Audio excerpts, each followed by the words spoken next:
"I think we should play the video now, Mr. Whitmore." I nodded to my father's attorney, Michael Brennan, as we stood before the assembled mourners in the chapel. The projector hummed to life, casting its cold light onto the wall behind my father's casket. Emily, my wife of 12 years, shifted uncomfortably in the front row, her black dress immaculate, her eyes still red from the performance she'd given at the gravesite. Beside her, my younger brother Scott dabbed at dry eyes with a handkerchief that had belonged to our father. "Before we proceed with the reading of Harold Whitmore's final will and testament," Michael announced, "the deceased requested that this recording be shown to all present." I watched their faces change as the video began. First confusion, then recognition, then horror. "He's wiping your mouth while I'm in your bed," Emily's voice rang out from the speakers, crystal clear and unmistakable. God, what a fool. Scott's laughter followed. "You know Dad's going to leave it all to Danny boy unless we do something." My father's face had been expressionless when he'd first shown me this footage 3 weeks ago. Mine was the same now as I turned and walked toward the chapel doors, letting the evidence speak for itself. Behind me, Emily's strangled gasp pierced the shocked silence. Scott was shouting something, excuses, denials, but 2 board members of Whitmore Industries were already blocking his path to the exit. I stepped outside into the bright spring afternoon, leaving chaos in my wake. 6 months earlier, I'd been the picture of contentment, if not happiness, then at least satisfaction. At 42, I had built what most would consider a good life, a successful career as CFO of my father's company, a beautiful home in the suburbs, and a marriage that, while not exactly passionate after 12 years, seemed stable and reliable. Emily was the kind of wife who remembered birthdays, hosted dinner parties, and charmed clients. We'd met when I was 30, at a charity auction my father had sponsored. She was 26, intelligent, ambitious, and beautiful, with auburn hair and a smile that seemed to hold secrets. I was never quite sure why she'd chosen me. I was dependable rather than dashing, solid rather than spectacular, but I'd been grateful for her presence in my life. "You're my rock, Daniel," she used to say, curling against me on Sunday mornings. I'd believed her. Being someone's foundation had always seemed like a worthy goal. My father, Harold Whitmore, had built Whitmore Industries from nothing, turning a small manufacturing plant into a regional powerhouse. He was a self-made man who valued loyalty above all else. "Always know who has your back," he would tell Scott and me when we were boys. In business and in life, that's what matters. I'd spent my life trying to be worthy of my father's trust. When my mother died when I was in college, I'd come home every weekend to make sure he wasn't drinking too much. When the company faced a financial crisis in 2008, I'd worked alongside him for 18 months straight, 7 days a week, to keep it afloat. Scott had always been different, charming, quick-witted, and restless. He moved from department to department within the company, always with a new idea, rarely with the patience to see it through. Dad indulged him. Scott was the spitting image of our mother, and that counted for something. He was appointed Vice President of Business Development, a position created specifically for him, with just enough responsibility to keep him engaged, but not enough to do serious damage. "Your brother needs structure," Dad would say, "but he also needs room to breathe." I never questioned it. Family was family. When Dad was diagnosed with stage 4 pancreatic cancer last fall, the doctors gave him 6 months. I immediately took unpaid leave from my CFO duties to care for him, moving into the guest house on the family estate to be closer during his final days. "You don't have to do this," Emily had protested. "We can hire nurses. That's what your father's money is for." "He's my father," I'd replied simply. "This isn't about money." Looking back, I should have noticed the signs. Emily's increasing absence, her sudden interest in spending time at the main house to help with arrangements, Scott's newfound dedication to visiting Dad several times a week when he'd barely made time for monthly dinners before the diagnosis. But I was busy administering medications, consulting with doctors, and trying to make my father comfortable. When I wasn't doing that, I was running the company remotely, making sure everything stayed on track in my absence. I trusted my wife. I trusted my brother. That was my first mistake. The subtle signs accumulated like snowflakes, seemingly harmless until they formed an avalanche. First, it was Emily's new perfume, something spicy and unfamiliar that she never wore around me. Then, the hushed phone calls that ended abruptly when I entered a room. I found her engagement ring left carelessly by the bathroom sink 3 times in a single month. She who had once been paranoid about losing it. Scott began showing unusual interest in the company's financial statements, requesting copies of documents he'd never cared about before. He started attending board meetings he'd previously skipped, asking pointed questions about succession plans and emergency protocols. "Just picking up the slack while you're taking care of Dad," he explained with an easy smile when I questioned him. "Someone has to keep things running." One evening in February, I returned to the guest house unexpectedly after Dad had fallen asleep early. Emily's car was in the driveway, but she wasn't in the main house where she claimed to be organizing Harold's papers. I found her jacket thrown over a chair in our bedroom, but no Emily. When she returned an hour later, flushed and slightly disheveled, she claimed she'd been taking a walk around the property. "The fresh air helps me think," she said, not quite meeting my eyes. "This has been such a difficult time for all of us." That night, I lay awake beside her, listening to her breathing and wondering when the woman I married had become a stranger. Dad's health declined rapidly after that. The hospice nurse, Marion, began staying overnight, allowing me brief respites to shower and change clothes. It was Marion who first voiced what I had been too exhausted to see. "Mr. Whitmore," she said one morning as we drank coffee in the kitchen, "I don't mean to overstep, but I've been in this field for 20 years, and I recognize patterns." She hesitated before continuing.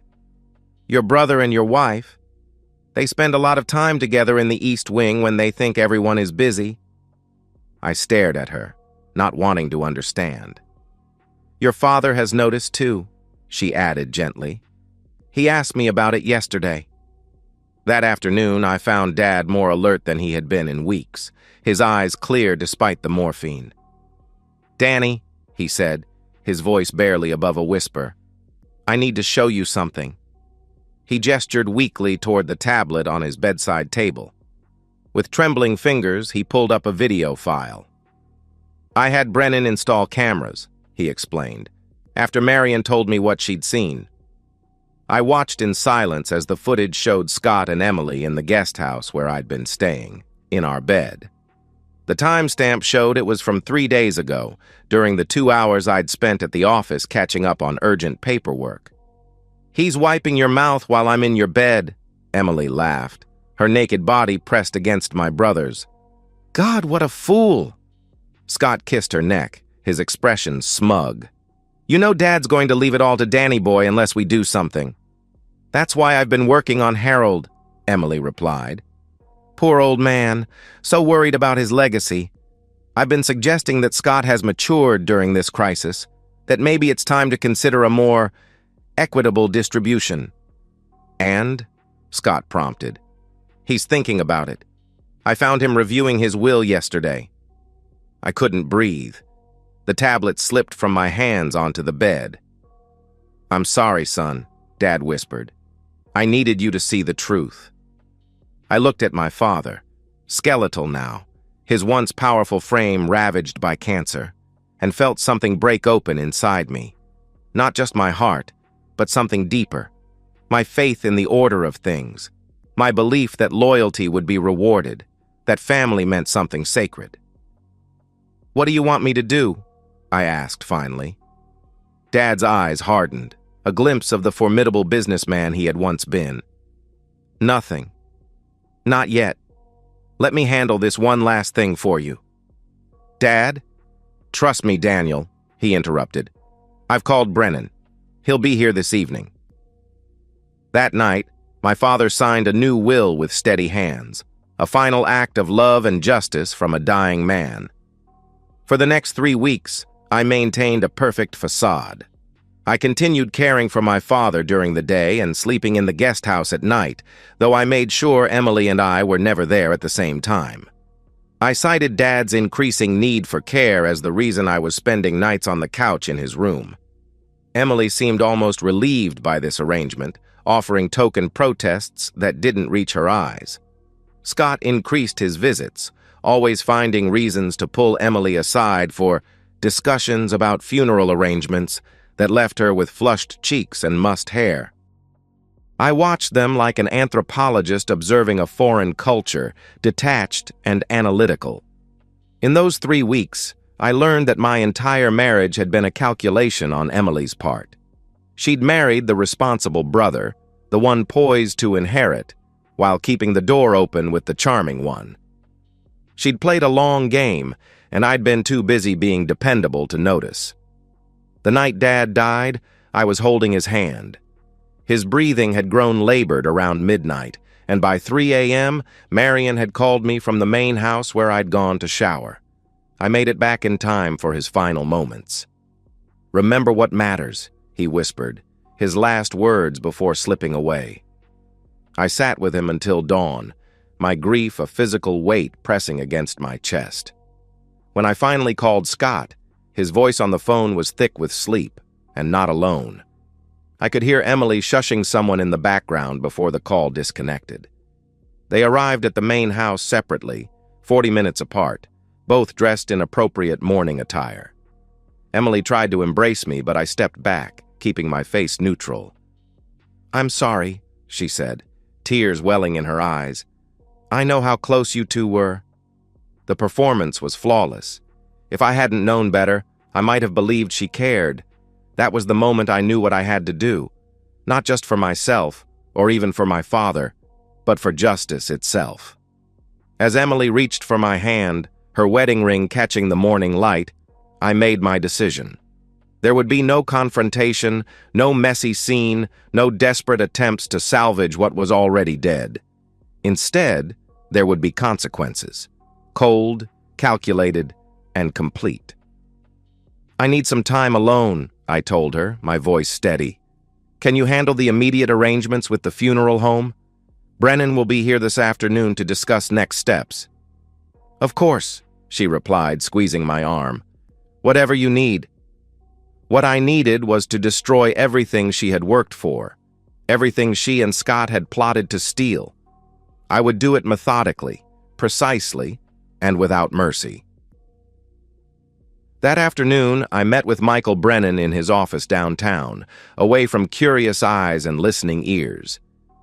"Your father was very specific about how this should be handled," he explained, sliding a folder across the desk. "The new will has been properly executed and witnessed. It's ironclad." I skimmed the document, nodding slowly. Dad had been thorough. The family estate, Whitmore Industries, stocks, investments, trust funds, everything was to go solely to me.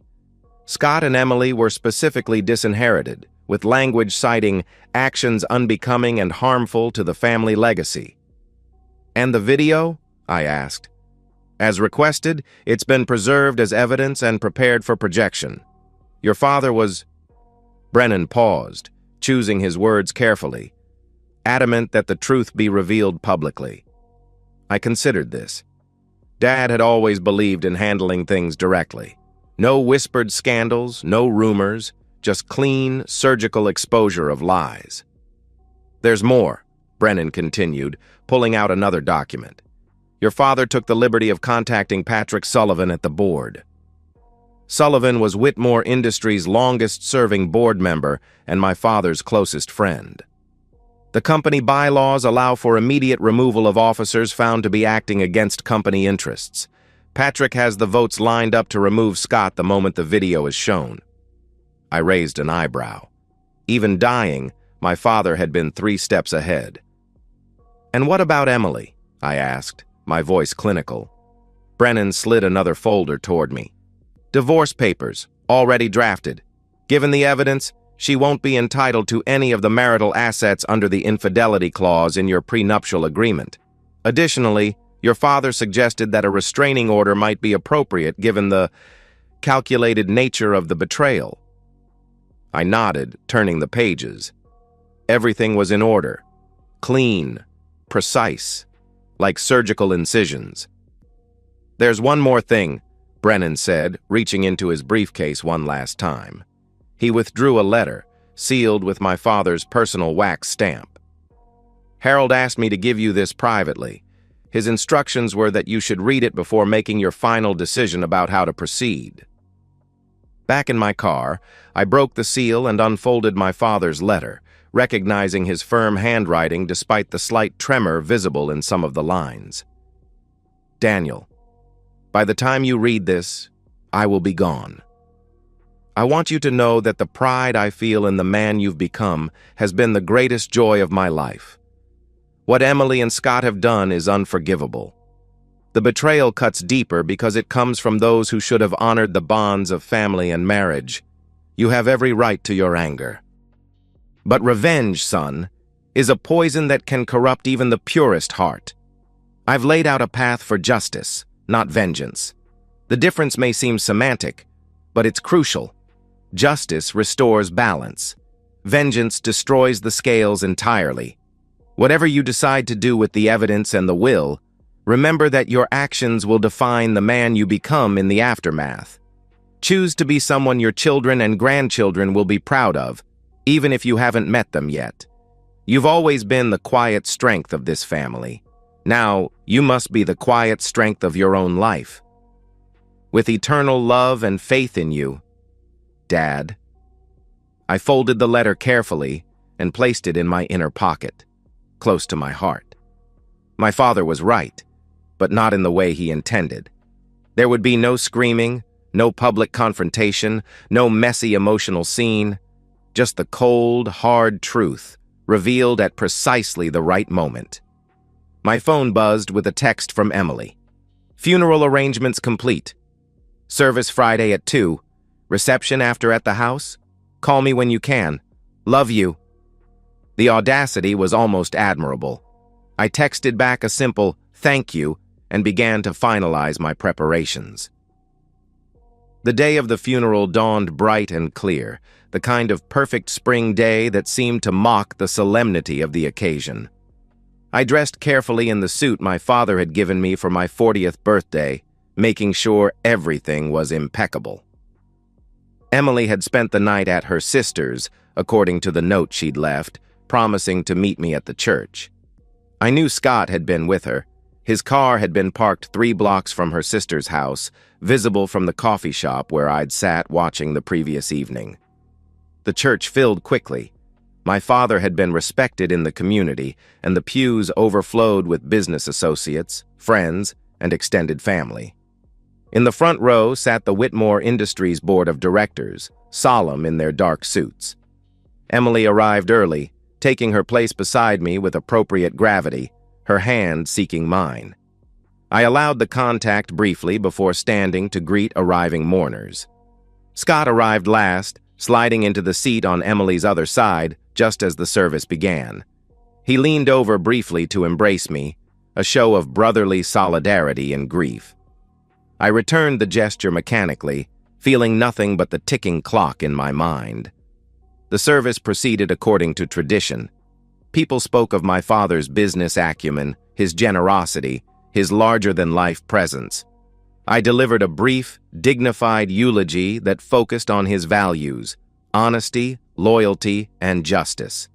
As I spoke, I watched Emily and Scott exchange discreet glances, no doubt calculating their imminent windfall.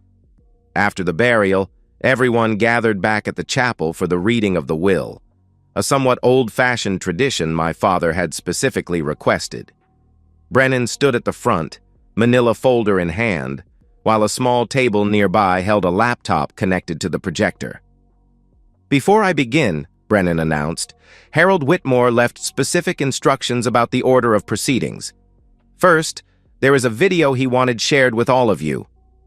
I watched Emily's expression shift from appropriate grief to confusion as the laptop screen came to life.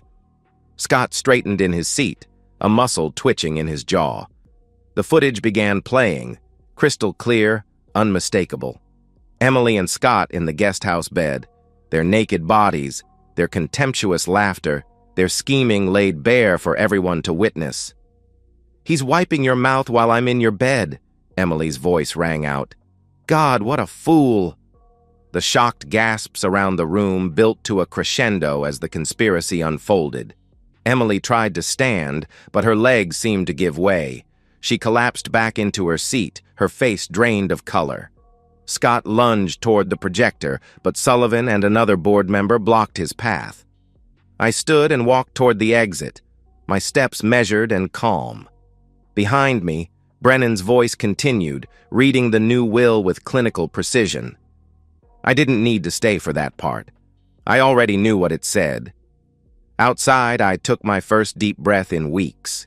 The weight hadn't lifted, not entirely, but something had shifted. The truth was out. There was no going back. My phone began buzzing immediately. Board members, family, friends, distant relatives. I silenced it and drove to the office. There was work to be done. By evening, Scott had been officially removed from his position at Whitmore Industries. Security had already packed his belongings and changed the access codes. The board voted unanimously to support my leadership, with Sullivan personally pledging his confidence in my vision for the company's future. Emily found the locks changed when she tried to return to our home. A courier delivered the divorce papers to her sister's house, along with a letter from my attorney explaining that her belongings would be packed and delivered to a storage facility of her choosing. The letter also detailed the evidence of her infidelity and conspiracy, making it clear that the prenuptial agreement's infidelity clause was being enforced in full. When she tried to access our joint accounts the next morning, she found them frozen pending legal proceedings. The credit cards were canceled. The car she drove, registered in my name, was repossessed from her sister's driveway before noon. I didn't do any of this myself. I had a team of highly competent professionals handling each aspect, allowing me to focus on taking control of the company and honoring my father's legacy. My revenge wasn't in causing pain directly. It was in removing my betrayers from my life so completely that they ceased to exist in my world. 3 months after my father's funeral, I sat in his former office, now mine, reviewing the quarterly reports. Whitmore Industries was thriving under my leadership, with 2 new contracts secured and a strategic acquisition underway.